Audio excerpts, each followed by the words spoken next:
यमुना यमुना यमुना किनारे मेरो गाँव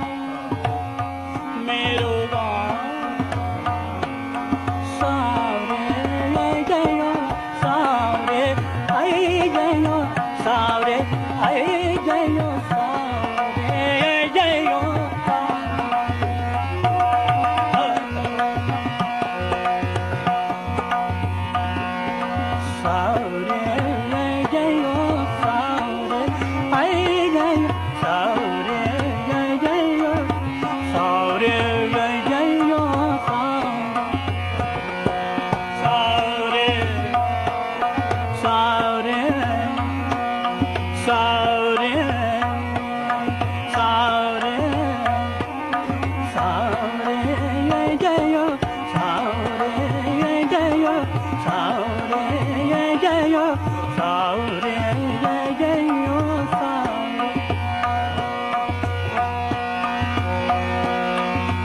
यमुना किनारे मेरो गाँव यमुना किनारे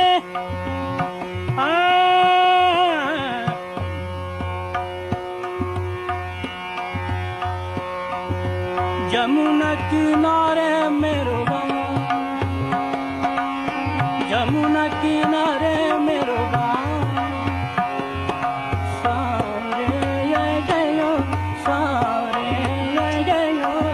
सारे जयो सारे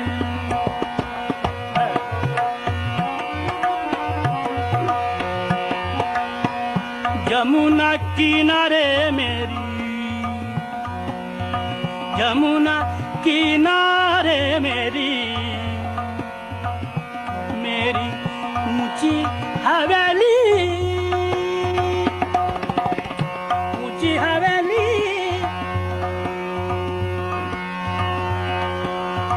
यमुना किनारे मेरी ऊंची हवेली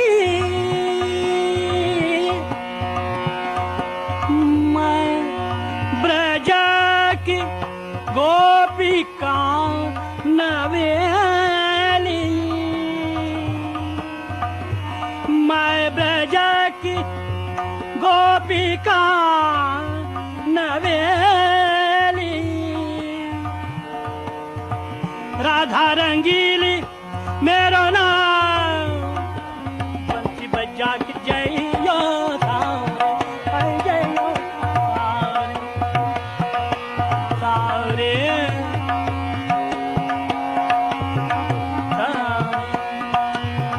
सावरे जइयो सावरे यमुना यमुना यमुना यमुना यमुना यमुना यमुना यमुना किनारे मेरो गाँव यमुना किनारे मेरो गाँव यमुना किनारे मेरो गाँव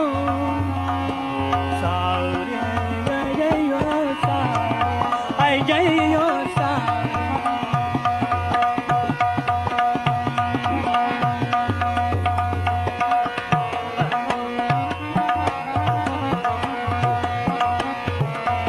यमुना किनारे मेरी ऊंची हवेली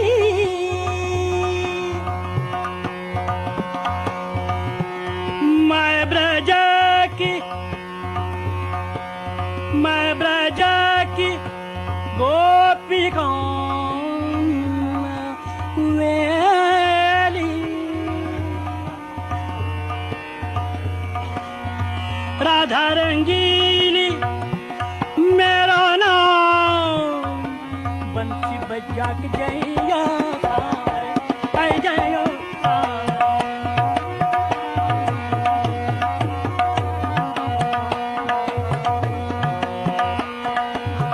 सावरे सावरे सावरे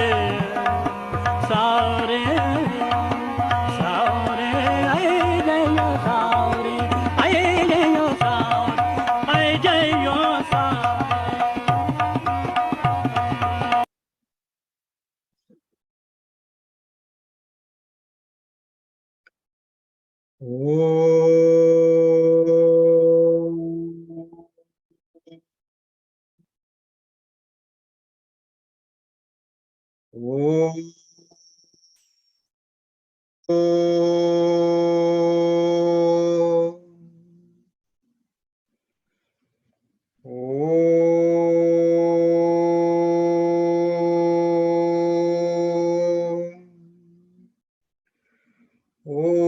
श्री गणेशाय नमः। ओम श्री सरस्वत्यै नमः। ओम श्री गुरुभ्यो नमः। शुकासारिके पूर्ण वैराग्य जाचे, वशिष्ठा परिज्ञान योगेश्वरासे, कवी वाल्मिका सारिखा मान्य ईसा, नमस्कार माझा सद्गुरु रामदासा, नमस्कार माझा सद्गुरु रामदासा। जय जय रघुवीर समर्थ। नमस्कार, तुम्हा सगळ्यांना कृष्ण जन्माष्टमीच्या शुभेच्छा। आणि हा आता 9वा समास संदेह वारण आज आता आपण पूर्ण करायचा प्रयत्न करू, पण त्याआधी आपण होमवर्क बघू। गृहपाठ स्वाध्याय दिले ते दिला होता का होमवर्क? हो हो दिलं होतं। कशाला उगीच लक्षात ठेवता तुम्ही?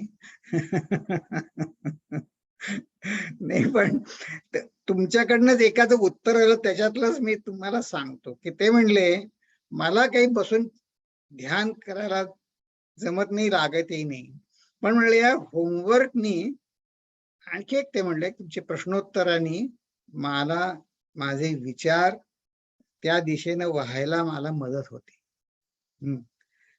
तर मग ठीक आहे, आता आपण ह्या विषयावरती हे जे सूत्रात्मक गुरु जेव्हा उपदेश देतात तेव्हा काही हॅपी न्यू इयर आपण जसं एकमेकाला काही प्लेझेंटरी एक्सचेंज करतो तसं नाही म्हणत, ते त्यात अर्थ असतो आणि तो अर्थ आपण मेहनत करून बाहेर काढायचा असतो, हो की नाही?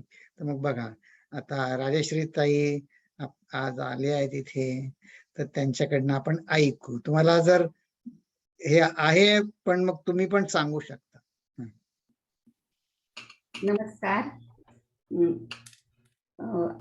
स्वामी चिन्मयानंदांनी जो इंग्रजीमध्ये संदेश दिला त्याचा मराठीमध्ये मी असा अनुवाद केला की स्वतंत्रता हे सुख आहे, परस्परावर अवलंबून हे अनुभवा, स्वतंत्र असणे हे एकमात्र सत्य आहे हे जाणा। याचे एका साधकाच्या दृष्टीनं माझं चिंतन असं की स्वतंत्रता म्हणजे निर्भयता, मोहपाशातून मुक्तता, मोकळेपणा, स्वच्छंदी जगणं, स्वानंदी जगणं, सुख आणि शांती समाधानाने जगणं। तेव्हा अशा तऱ्हेचं जर स्वातंत्र्य आपल्याला भोगायचं असेल किंवा चाखायचं असेल तर ते इतरावरती अवलंबून आहे। कारण आपण जगात जन्माला आल्यानंतर आपला संबंध बऱ्याच माणसांशी येतो, अनेक नाती आपण जोडून असतो, निसर्गाशी मैत्रीपूर्वक व्यवहार आपल्याला करायचा आहे, इतर माणसांशी देखील सलोख्यानं व्यवहार करायचा आहे। आणि हे करत असताना सगळ्यांची गुण्यागोविंदानं जर जगायचं असेल तर आपल्याला सर्वप्रथम आपल्यातील अवगुण दूर करायचे आहेत। प्रेम मनात निर्माण करायचं असेल तर अवगुणांना दूर सारावं लागेल आपल्याला। आणि ते अवगुण कसे घालायचे तर त्यासाठी सत्संगात जावं लागेल। सद्गुरूचे विचार आपल्या दैनंदिन जीवनामध्ये आचरणात आणावे लागतील। आपल्यामधील अहंता नष्ट करावी लागेल। आता समर्थ आता आपण हे दासबोधाचे वर्ग आपण शिकतो तेव्हा आपले सद्गुरू समर्थ रामदास स्वामी तेव्हा त्यांनी काय सांगितलं आपल्याला की स- जगाकडे विशाल मनोभूमिकेतून तुम्ही पहा, समबुद्धीने वागा, विवेकाने वागा ना. प्रपंचामध्ये कार्य करत असताना देवावर विश्वास, देवावर अढळ श्रद्धा हवी आणि अशा वागण्यानं प्रेम निर्माण होईल मनामध्ये, प्रसन्न मन होईल आणि सर्वत्र सगळ्या ठिकाणी आपल्याला परमेश्वर दिसेल. आपली वृत्ती ब्रह्माकार झाली पाहिजे, सर्वत्र ब्रह्म ना. आणि आपल्या दृष्टीला जे दिसतं द्वैत दिसतं, वेगवेगळेपणा दिसतो, ब्रह्मांडामध्ये अनेक वस्तू दिसतात आपल्याला, त्या सगळ्या वस्तूमध्ये आपल्याला अद्वैत दिसायला लागेल. एक आहोत आपण, एकात्मतेची भावना आपल्या मनामध्ये निर्माण होईल आणि स्वतःमध्ये जो परमेश्वर आहे, आत्मा आहे, तो आत्मा आपल्याला दिसेल आणि मनुष्य निर्भय बनेल. अहम ब्रह्मासी हे जे एकमेव तत्व सत्य आहे, स्वतंत्र असणे म्हटलं, स्वतंत्र असणे हे सत्य, एकमेव सत्य जे आहे ते म्हणजे अहम ब्रह्मासी. आणि हे ज्या वेळेला आपल्याला समजेल त्यावेळेला सगळीकडे आपल्याला आनंदी आनंद ना. जिथं देखो उत राम ही राम म्हटलंय, रामदास स्वामींनी सांगितलं, जिथं देखो उत राम ही राम. तेव्हा आपल्यामधील आत्माराम ज्या वेळेला आपल्याला दिसेल त्यावेळेला इतर ठिकाणीही जो आनंद, जो आत्मा, जो आनंद स्वरूपी आत्मा आहे त्याचं दर्शन आपल्याला होईल आणि हाच मोक्ष. आणि हा प्रपंचामध्ये राहून परमार्थ असा साधायचा, असं त्यांनी सांगितलं. जय जय रघुवीर समर्थ. वा. की आता इथे काय करू, इथे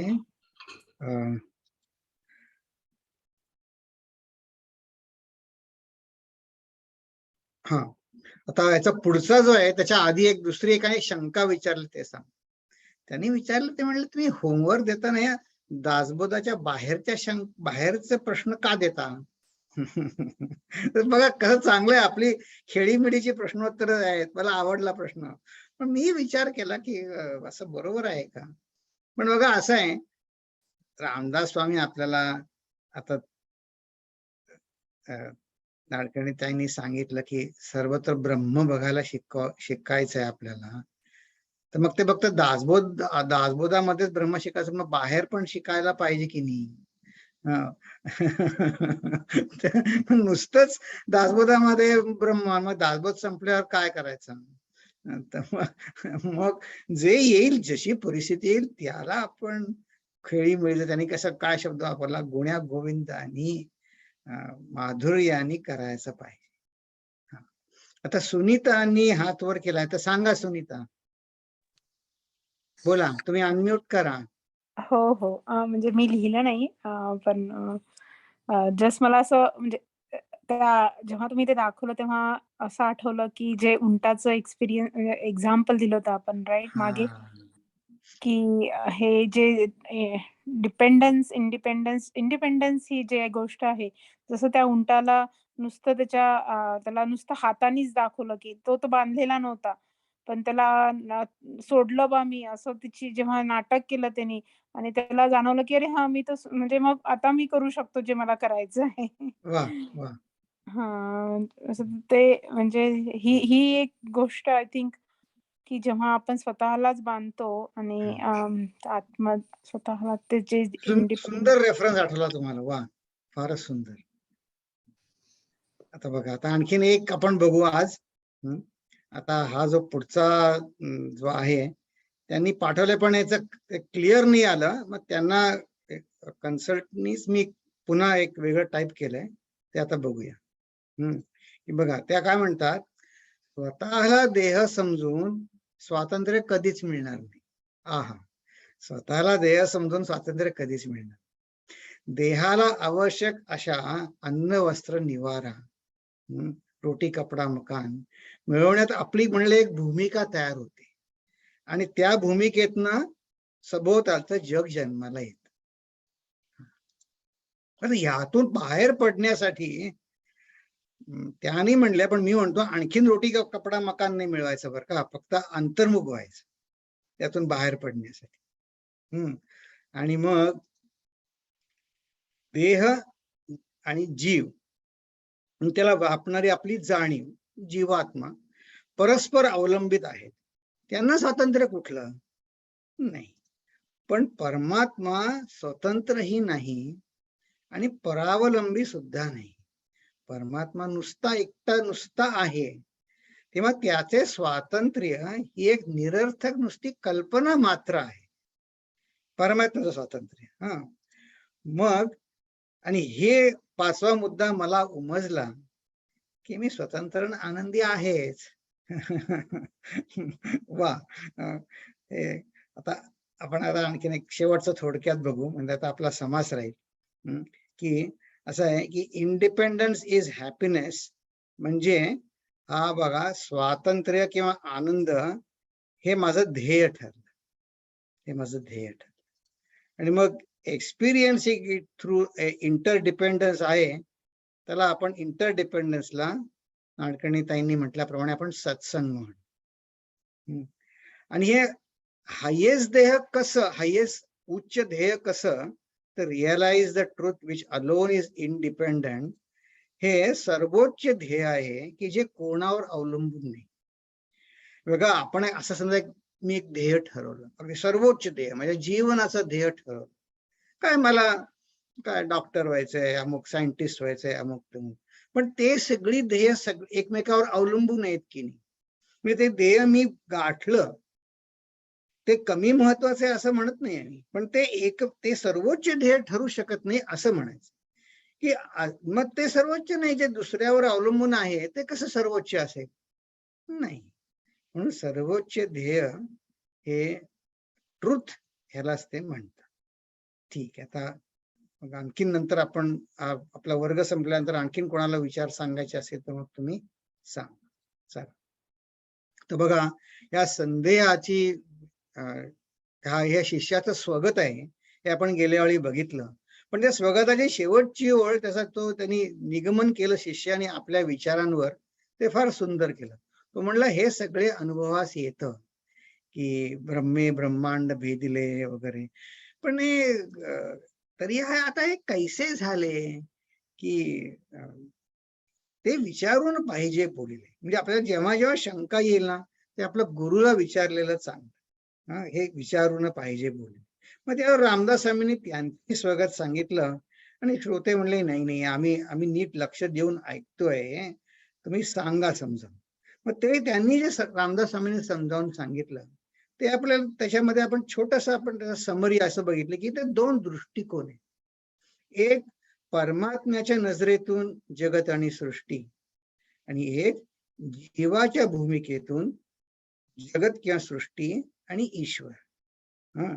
मग आता बघा प्रश्न असा आहे की हे जे उत्तर दिलं रामदास स्वामींनी त्याला की आकाशी दीपास लावले आकाश परते केले, म्हटलं हे काय आहे, हे समजायला जरा कठीण आहे. तर त्याचं खरं उत्तर असं की ज्याचं मन शुद्ध आहे तो श्रद्धेच्या बळावर तरतो, पवित्र म्हणून, पण इतरांनी बुद्धीच्या बळावर तरलं पाहिजे. मग आता करूया विचार, आपल्याला बुद्धी, रामदास स्वामी जर बुद्धीला आवाहन करत आहेत तर आपण करूया विचार की एक दृष्टी परमात्म्याच्या भूमिकेतनं बघितली आणि एक जीवाच्या भूमिकेतनं जीवसृष्टी आणि ईश्वर. मग आता माझा सभोवतालच्या सृष्टीची संबंध कसा आहे, तो अर्थात माझ्या देहामार्फत आहे की नाही, व्हाया बॉडी आपल्या सृष्टीशी संबंध आहे, बरोबर. मग आता मला मी जेवढा खरा वाटतो, सृष्टी जेवढी सत्य वाटते, तेवढा परमात्मा सत्य वाटतो का? की मला मी जेवढा, म्हणजे माझा देह जेवढा खरा वाटतो, ही सभोवतालची सृष्टी जेवढी खरी वाटते, तेवढा परमात्मा सत्य वाटतो का? प्रत्येकाने एक उत्तर आहे, प्रत्येकाचं आपापलं उत्तर वेगवेगळं असेल.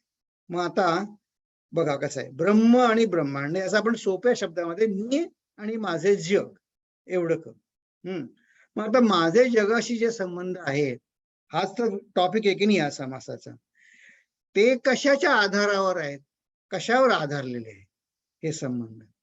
असं म्हणतात की प्रत्येकाचा एक संबंधांचं एक विश्व असतं. आपण जरी एका घरात राहत असलो ना, तर घरातल्या प्रत्येक कुटुंबातल्या माणसाचं त्याचं एक विश्व असतं. हे सगळं संबंधांवर आधारित आहे. मग आता आपलं आणि मी आणि शरीर हे आपल्या सगळ्या संबंधांचं मूळ आहे की नाही, इथपर्यंत तर ठीक आहे. हळूहळू जाऊया आपण, खूप घाई नको. की मी आणि माझं शरीर हे सर्व संबंधांचं मूळ आहे. तर त्याच्यावर एक विनोदाची गोष्ट आठवली, ती सांगतो. स्वामीजी कोणाला तरी सांगत होते की असा असा विशेष कार्यक्रम आहे आश्रमामध्ये, तर तू ये, ते एकाला सांगत होते. तर त्यांनी काय उत्तर दिलं, ते असं आहे, वेदांत शिकलं ना की आपली वेदांताची भाषा आपल्याला फक्त बोलता येते. तर तो काय म्हणला, स्वामीजी मी देहानी तर येऊ शकत नाही. स्वामीजी म्हणले, मग नको येऊ तू. कारण म्हणे बाकीचे लोक घाबरतील, तू येऊ नको. तर विनोदाचा भाव वेगळा करूया, आपण विचार करूया. मी आणि माझं शरीर हे सगळ्या संबंधांचं मूळ आहे. मग आता बघा, आपण प्रश्न विचारू, मी शरीरात आहे, किंवा सोपं करू आणखी, शरीरामुळे मी आहे असं आहे का माझ्यामुळे शरीर आहे, काय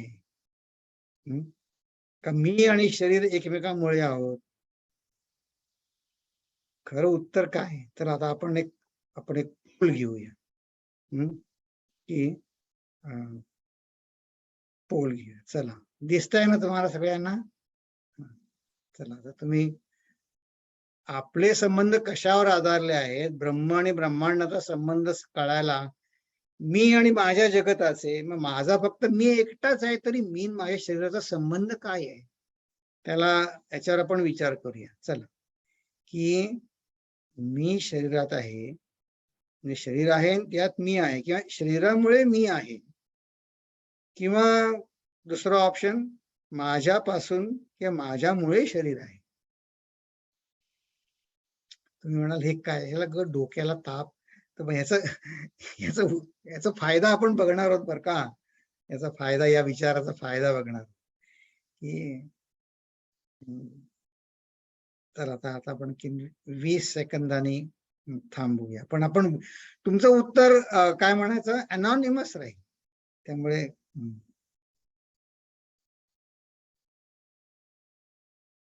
मी शरीरामुळे आहे, शरीर आहे म्हणून मी आहे, का मी आधी आहे माझ्यामुळे शरीर आहे, किंवा आम्ही दोघे एकमेकात आहोत, कठीण आहे. चला, आता मी थांबवतो उत्तर.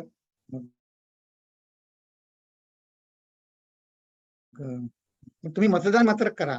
ते ही खरं माझी परीक्षा आहे, तुमची नाही. हा, चला, तर थांबवतो.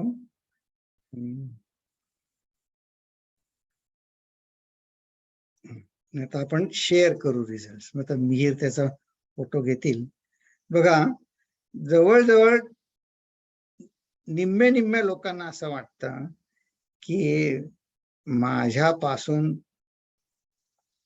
शरीर आहे, आणि काही जण तर मी आणि शरीर एकमेकांमुळे आहोत. आता असं आहे, मी आणि शरीर एकमेकांमुळे आहोत ही साधक अवस्था आहे, आणि सिद्धाची अवस्था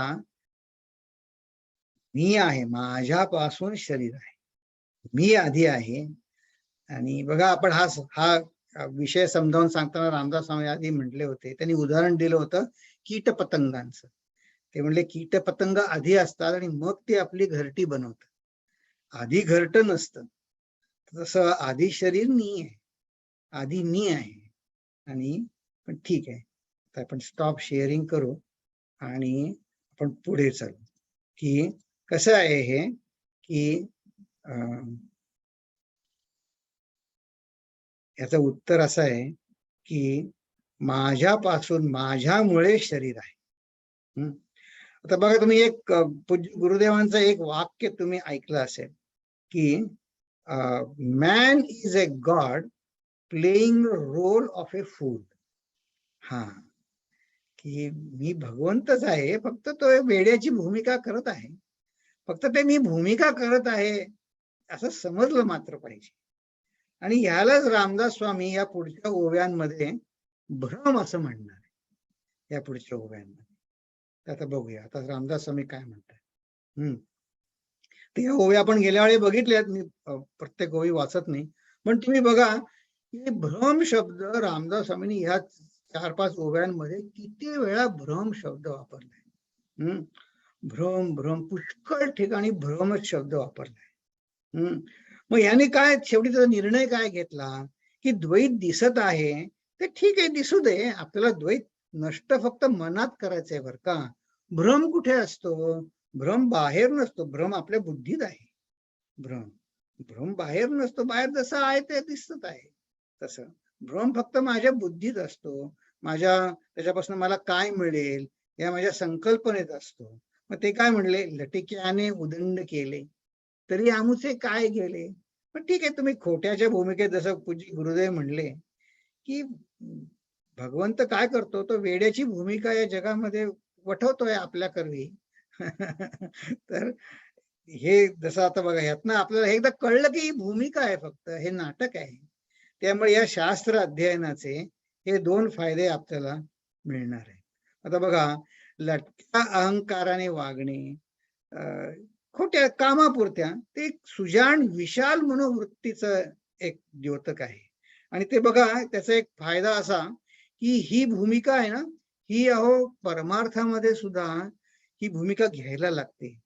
आणि सगळेच परमार्थामध्ये धर्माच्या ह्याच्यामध्ये ते अहंकार म्हणजे माझेपणा, स्वार्थ, त्याच्यामध्ये आपण बघा भगवंत एक आहे, पण आपण त्याच्यामध्ये कितीतरी धर्माने किती विभागणी केली आहे की नाही, किती किती धर्म आहेत विभागणी केले. त्याचं एक सुंदर तुम्हाला उदाहरण सांगतो की हे भ्रम नाहीसा झाला. आणि कसं मी आधी आहे आणि मग शरीर आहे, तसं भगवंत आधी आहे आणि मग धर्म आहे. म्हणजे रिच्युअल्स काय म्हणा आपण म्हणू ते नंतर आहे, पण आधी भगवंत आहे. हे एकदम महत्व पटलं, माझी आयडेंटिटी पटली, मग आपल्याला निर्भयत्व सहजच येतं. तर बघा, काही महिन्यापूर्वी 2 महिन्यापूर्वी दास नवमीला आपल्याकडे स्वामी योगात्मानंद आले होते. तर ते त्यांच्या आठवणीत काही गेल्या आठवड्यात त्यांची भेट झाली. 10 दिवसापूर्वी ते सांगत होते की ते जेव्हा सुरुवातीला इथे अमेरिकेत आले 20-21 वर्षापूर्वी, तर म्हणे मला सगळं नवीन होतं. आणि तिथे त्यांना ब्राऊन युनिव्हर्सिटी एक आहे नावाजलेली, तिथे त्यांना चॅप्लेन म्हणून त्यांना तिथे त्यांना त्यांच्या आधी जे स्वामी होते त्यांच्याऐवजी आता हे जायला लागले. म्हणे मला तिथे म्हणे गेल्यावर असं म्हणे, काय पाहिजे तुम्हाला, कशाला आले, असं असं म्हणे करायचंय.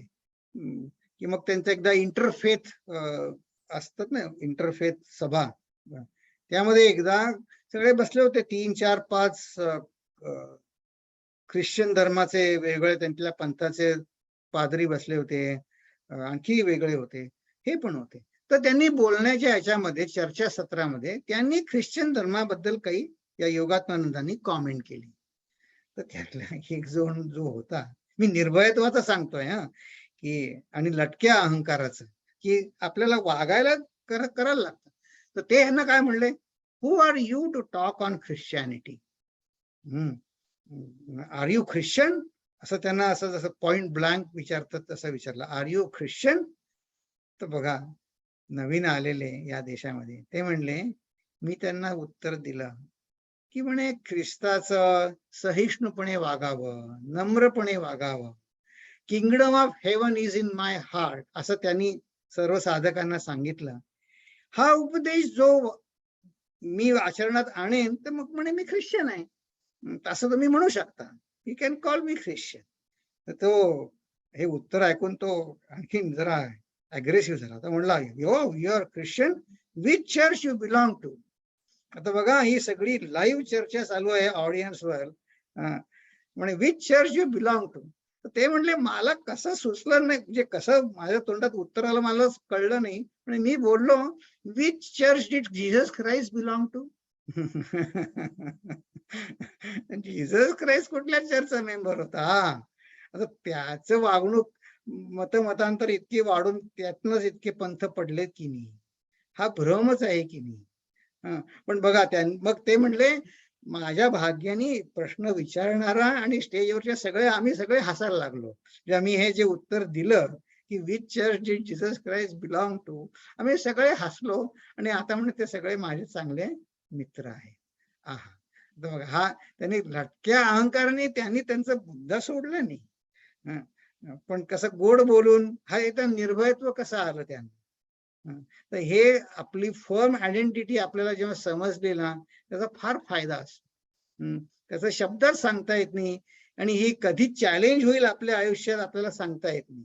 पण हे फार सुजाण विशाल दृष्टिकोन की मला तुम्हाला हरवायचंय असं नाही.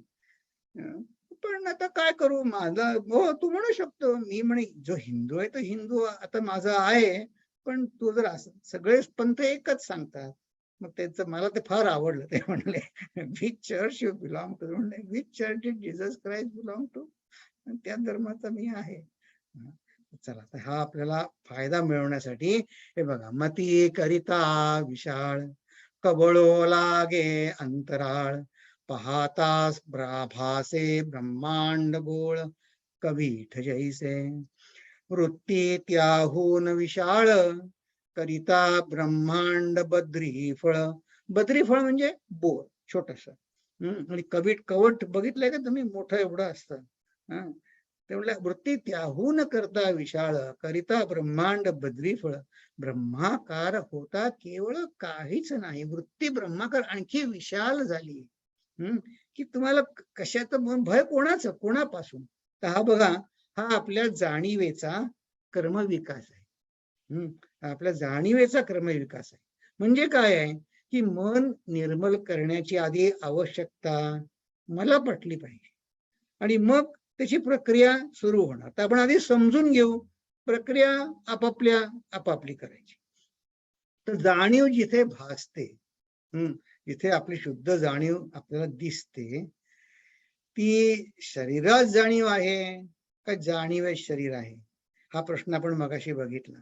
तर बघा जर मी असं म्हटलं की शरीरात जाणीव आहे तर शरीराला महत्व आलं. आणि जाणीवे शरीर आहे असं जर म्हटलं तर जाणीव विशाल झाली की नाही. म्हणजे स्वतःकडे महत्व नाहीये, मी जे गोल ठरवेन ध्येय त्याला जास्ती महत्व आहे. जाणीवेला, शुद्ध जाणीवेला जास्ती महत्व आहे. मग ज्या योगे ब्रह्म जाणायचे, हे माझं शरीर हे उपकरण आहे, त्याला तुच्छ नाही लेखायचंय, त्याला व्यवस्थितच ठेवायचंय. पण ज्या योगे ज्या मनाने मी ब्रह्माला जाणणार ते निर्मल पाहिजे की नाही. ही साधनाची प्रक्रिया निर्मल पाहिजे, उपकरण निर्मल पाहिजे. उपकरण फॉल्टी असेल तर मग मी स्वतःला जर उपकरण मानत असेल तर मग मी म्हणणार मला तू दोष देतो, असं भूमिका येईल. पण मी जर माझ्या मनाला उपकरण मानत असेल तर ते शुद्ध करण्याकडे मी कसोशीनं करेन. कारण ते उपकरणाने काय होतं, या उपकरणाने मला जे साध्य करायचे ध्येयापद. हे विनोद आठवला, विनोद नाही खरं घटना, घडलेली घटना आहे. एका अगदी खेडेगावातल्या आश्रमात होतो. तिथे म्हणजे दिवे सुद्धा अगदी किती सांगू तुम्हाला, 30 वॉटचे मिणमिणते दिवे एखाद दुसऱ्या त्या खोलीमध्ये. तर तेथे त्या आश्रमात एक आधीच वृद्ध स्वामी दुसरे एक होते, ते आजारी पडले. मग त्यांना ताप आला, मग ते थर्मामीटर आणा. माझं त्या खेडेगावात कुठलं थर्मामीटर आणि काय, म्हणजे आणला एकाने, लावला त्यांना ताप. ते स्वामी फार वृद्ध होते, आजारी होते, पण ते फार विनोदी होते. त्यांना लावला थर्मामीटर. ते म्हणले दिला काढून थोड्या वेळाने, ताप किती आहे बघायला. तर तो जो ब्रह्मचारी होता त्यांच्या सेवेला, म्हणला स्वामी म्हणे किती आहे रे?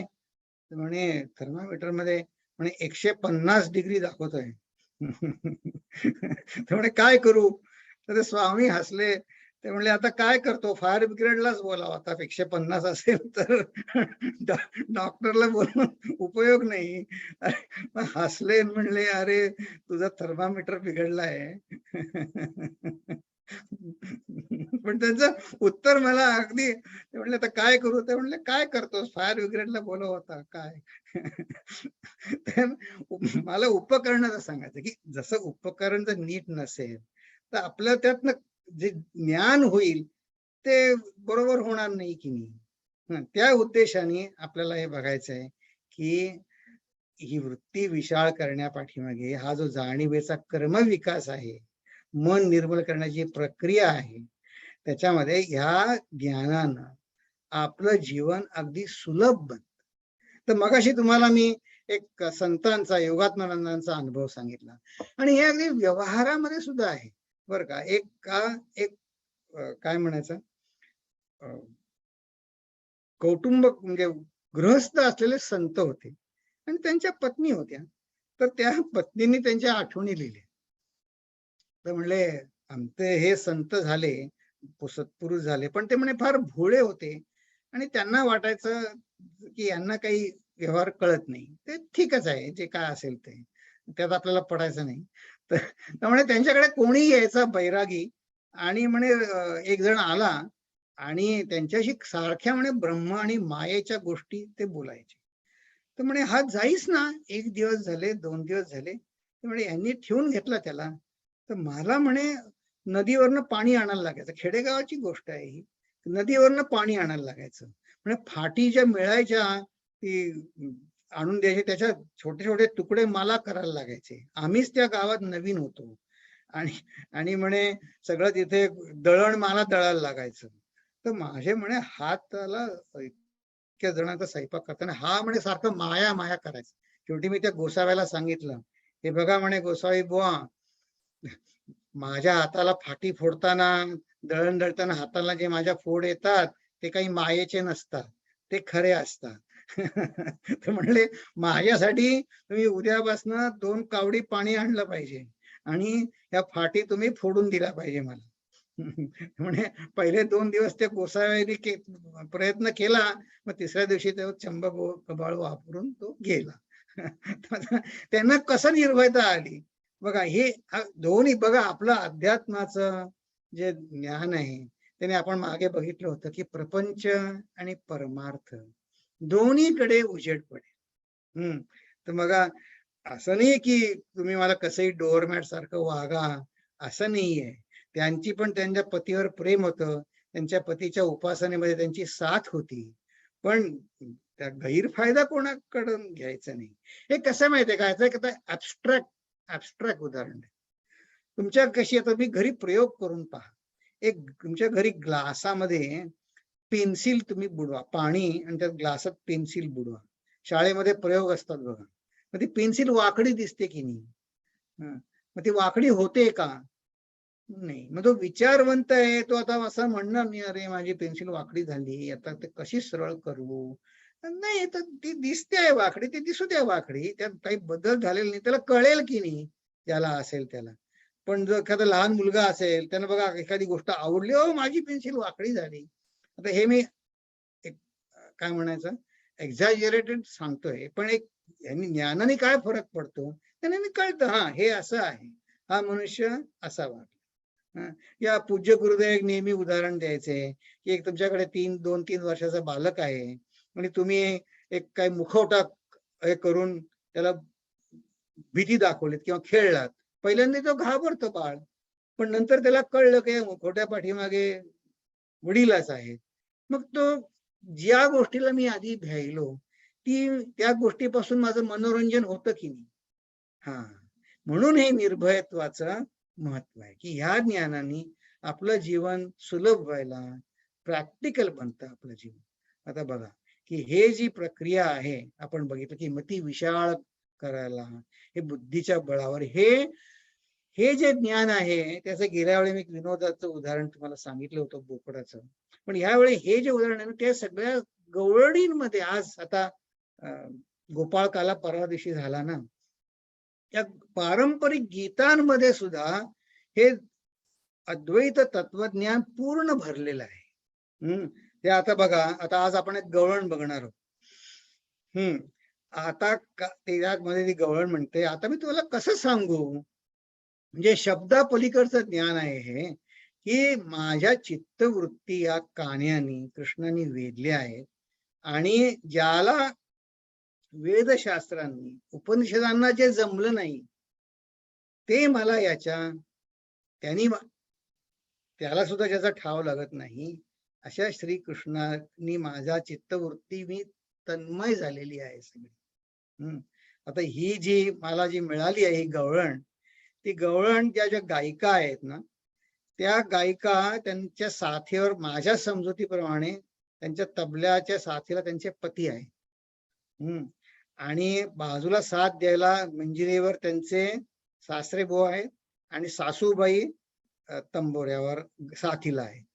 आणि आता बघा, ते इतकी खाजगी बैठकीतलं गाणं आहे, पण बघा त्यातले शब्द बघा, की हे जे सामंजस्य आहे बघायचं, ब्रह्म बघायचं त्या गवळणींच्या शब्दांमध्ये सुद्धा कसं आहे. मला ते आणखीन आवडलं, त्या फॅमिलीने गायलंय ते तुम्हाला कळेलच का मध्ये मध्ये जे लोकांचा प्रतिसाद येतो ते.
सगळ्या फॅमिलीने मिळून इतकं सुंदर बैठक ही साजरी केली.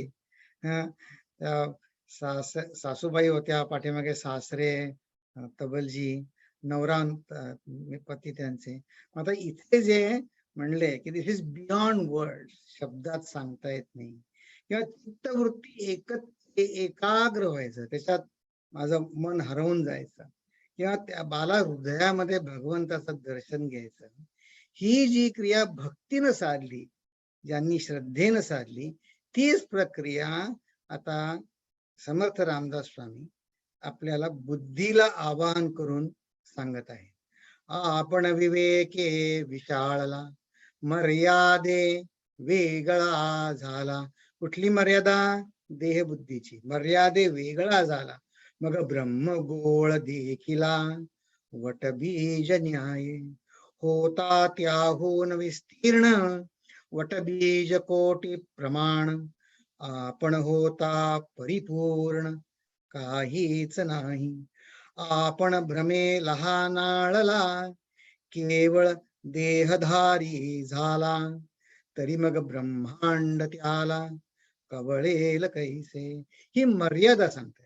ते म्हणतायत देहबुद्धी आनंदाच्या आड कशी येते, तर कारण ते म्हणले देहबुद्धीने माझ्या विचार करण्यावर मर्यादा आहे, देहबुद्धीने.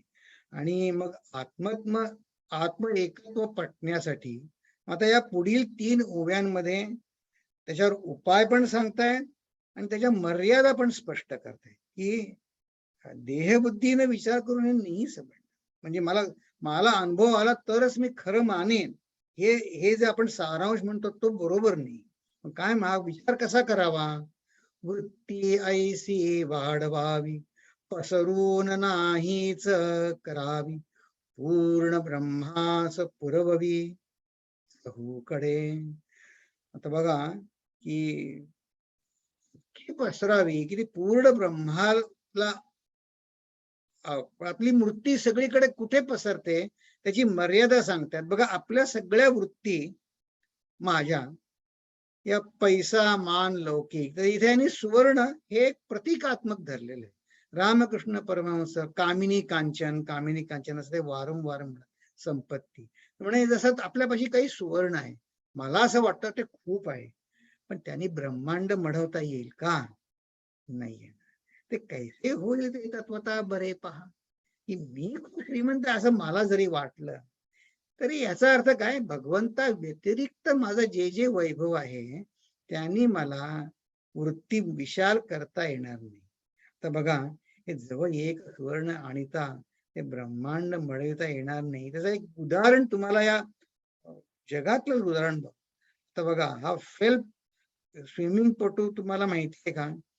जिथे अनेक स्विमिंग पटू नुसतं ऑलिम्पिक मध्ये भाग घ्यायला संघात निवड झाल्यावर धन्य मानतात, तिथे आणि एका ऑलिम्पिक मध्ये कितीतरी सुवर्ण पदक त्यांनी मिळवली. त्याचा आलं तर he can way him in gold. 8-9. पण असे तो सुखी झाला का तो? त्याच्यानंतर ऑलिम्पिक संपल्यावर तो 2 महिन्यांनी कुठे होता? तो बिचारा जेलमध्ये होता. तो हे अफू गांजा वगैरे त्याच्यात अडकला तो. आता सुवर्ण पदकांचा दोष नाहीये. सुवर्ण पदक बाय त्यांचं स्वरूप, ते काय लिमिटेड आनंद मिळणार तेवढंच देणार. ते सुवर्ण पदकाचा दोष नाहीये, त्यांनी पूर्ण आनंद मिळत नाही हे दाखवायसाठी मी एक उदाहरण समोर केलं. की तर तो किती बुद्धिमान, किती त्याच्या शरीरावर त्यांनी स्वामित्व मिळवलं असेल की नाही, व्यायाम करताना, खाताना इतकी त्याला गोल्ड मेडल मिळाली. तर बिचार पण त्याला सुखी झाला का? तो आनंदी झाला का?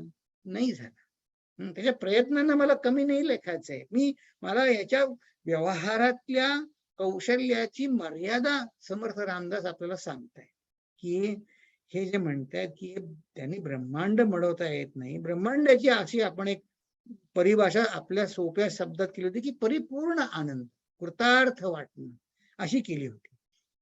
वस्तू वृत्तीस कवळे, वस्तू म्हणजे परमात्मा, की एकदा परमात्म्याशी एक झालं. जसे ती गवळण कशी म्हणली ती, की त्यांनी मी हरवून गेले स्वतःला. तिथे मी स्वतः माझी वृत्ती फाटली. जी वृत्ती ऍज आय नो टुडे ते व्यक्तिमत्व गेलं. निर्गुण आत्माच निवळे जैसा तैसा, तो आहे तसाच आहे. म्हणजे काय, आता आपण अनालाइज या सगळ्या ओव्यानं पुन्हा पुन्हा वाचून त्याच्यावर मनन करायचे आहे. आता मला एक माझ्या मनामध्ये नवीन जाणीव तयार करायची, त्याला आपण एक नवीन डायमेन्शन म्हणू. काय करायचंय की मला काही नवीन मिळवायचं नाही. मला कुठलं अजिंक्यपद वादविवादामध्ये इकडे तिकडे असं काही मिळवायचं नाही. फक्त काय करायचंय, मला फक्त माझं जे अज्ञान आहे ते कमी करायचंय, ते नष्ट करायचंय. म्हणजे काय तर याच्यावरती श्रोता म्हणतो की तुम्ही जे सांगितलं की आत्मा आहे तसाच आहे, याच्या आणखीन एक पुन्हा समर्थ रिपीट करणार आहेत. ते म्हणलं येथे फिटली आशंका श्रोते हो संदेह धरू नका, अनुमान असेल तरी विवेका अवलोकावे.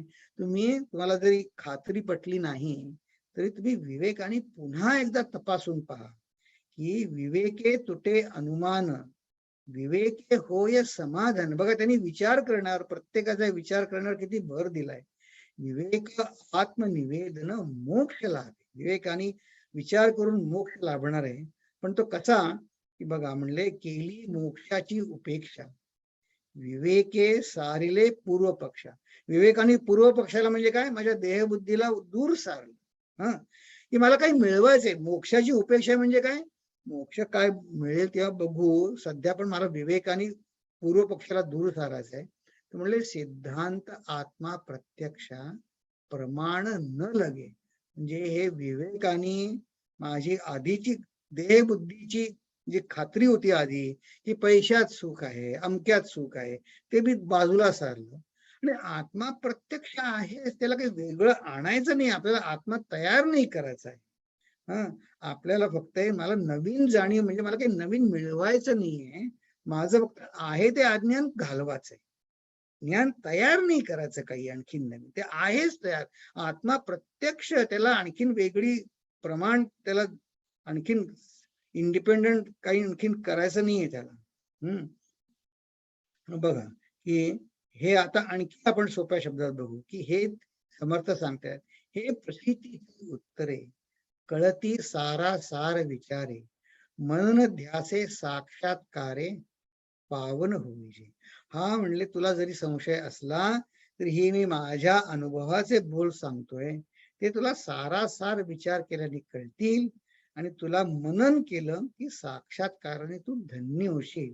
असं सांगून हा समाज संपतो. पण अजून दासबोध संपला नाहीये, कारण या समासामध्ये आपण बघितलं की विचार करायची प्रक्रिया गवळणींची बघितली, पण रामदास स्वामींनी या बुद्धीचा कर्मविकास सांगितलाय.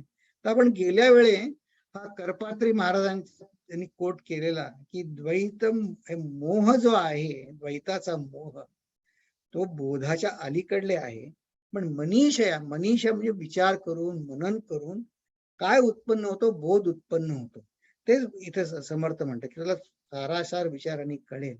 आणि मग त्यानंतर बोध झाल्यानंतर जी भक्ती होते ना, ती अत्यंत सुंदर असते आणि ती अद्वैतापेक्षा सुद्धाही सुंदर असते. आता आपण एक गवळणीचं बघितलं की पारंपरिक मध्ये कसं तिला भगवंताला तिनं श्रद्धेनं जवळ केलं. आता एका ज्ञानी माणसाच्या भूमिकेतलं आपण एक गाणं बघूया. ज्ञानी माणसं, आणि मग आपण थांबू. ते बघा, हे स्वामी तेजवानंदांनी, आता बघा ते त्यांच्याकडनं ज्यांना वेदांत प्रवचन ऐकण्याचा लाभ मिळालाय, त्यांच्यासारखं सुंदर अद्वैत वेदांत ज्ञान समजावून सांगणारा इतका सुरेख मनुष्य, इतका शिक्षक बघा दुर्मिळ आहे. पण त्यांनी कृष्णावरती त्यांनी हे भजन कसं रचलं ते तर स्वतःच सांगणार आहेत ते. आणि नंतर गाणं आपण ते स्वतः भजन म्हणणार आहे कृष्णाचं की अद्वैतात अपि सुंदरम, ते स्वतःच सांगतील.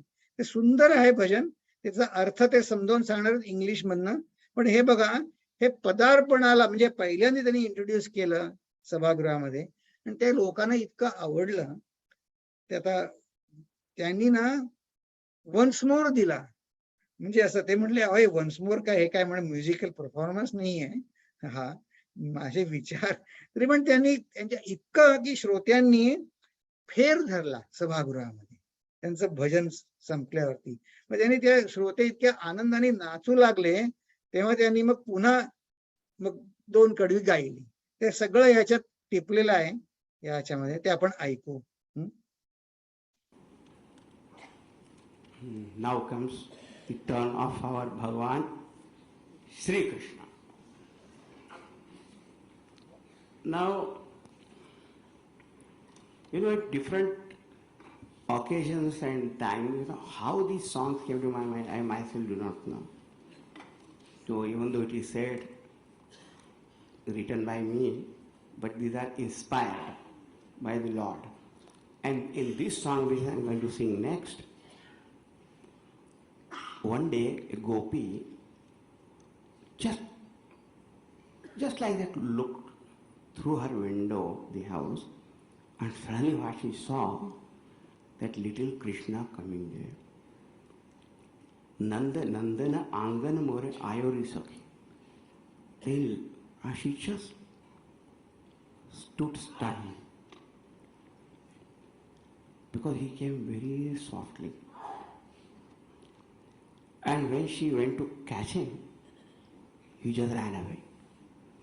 But he ran away taking her mind with him. So later on she was describing this to her friend. This is the idea of this song.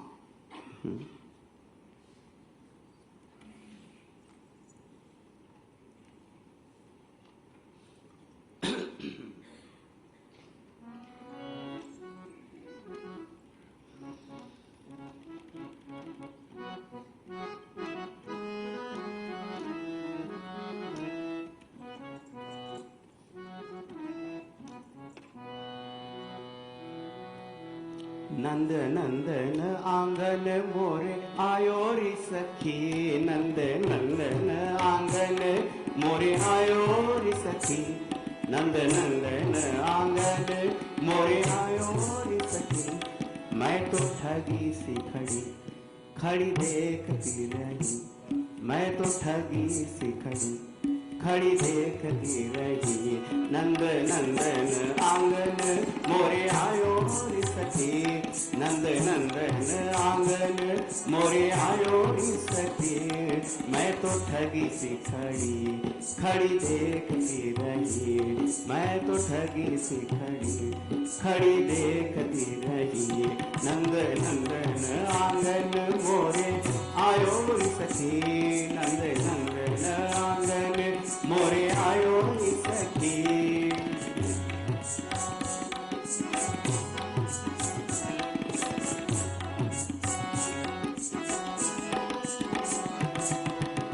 अधर मधुर वाकु वदन मधुर छवि, नयन मधुर मुस्कान री। अधर मधुर वाकु वदन मधुर छवि, नयन मधुर मुस्कान री। मैं तो ठगी सी खड़ी खड़ी देखती रही, मैं तो ठगी सी खड़ी खड़ी देखती। नंद नंदन आंगन मोरे आयो रे सखी, नंद नंदन आंगन मोरे आयो रे सखी।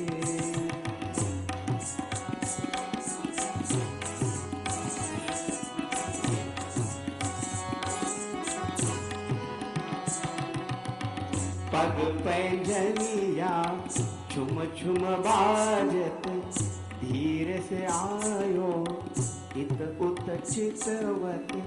पग पैंजनिया छुम छुम बाजत, धीरे से आयो इत उत चितवत। मैं जो गली वाको लगी उठा, मैं जो गली वाको लगी उठावन। भागी गयो भागी गयो भागी गयो संग लिए मेरो मन, भागी गयो लिए संग मेरो मन। मैं तो ठगी सी खड़ी देखती, मैं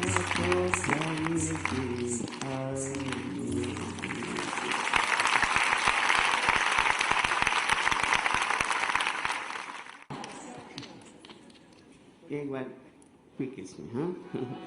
नंद नंदन आंगन मोरे आयो सखी, नंद नंदन आंगन मोरे आयो सखी, मैं तो ठगी सी खड़ी खड़ी देखती रही, मैं तो ठगी सी खड़ी खड़ी देखती रही। नंद नंदन आंगन मोरे आयो सखी, नंद नंदन आंगन मोरे। अगर मधुर वाको वदन मधुर छवि, नयन मधुर मुस्कान दी, मैं तो ठगी सी खड़ी खड़ी देखती रही। नंद नंदन आंगन मोरे आयो रे सखी, नंद नंदन आंगन मोरे। पग पैंजनिया छुम छुम बाजत, धीरे से आयो चित उत चितवत, मैं जो गली वाको लगी उठावन, मैं जो गली वाको लगी उठावन। भागी गयो लिए संग बेरो मंदिर, मैं तो ठगी सी खड़ी।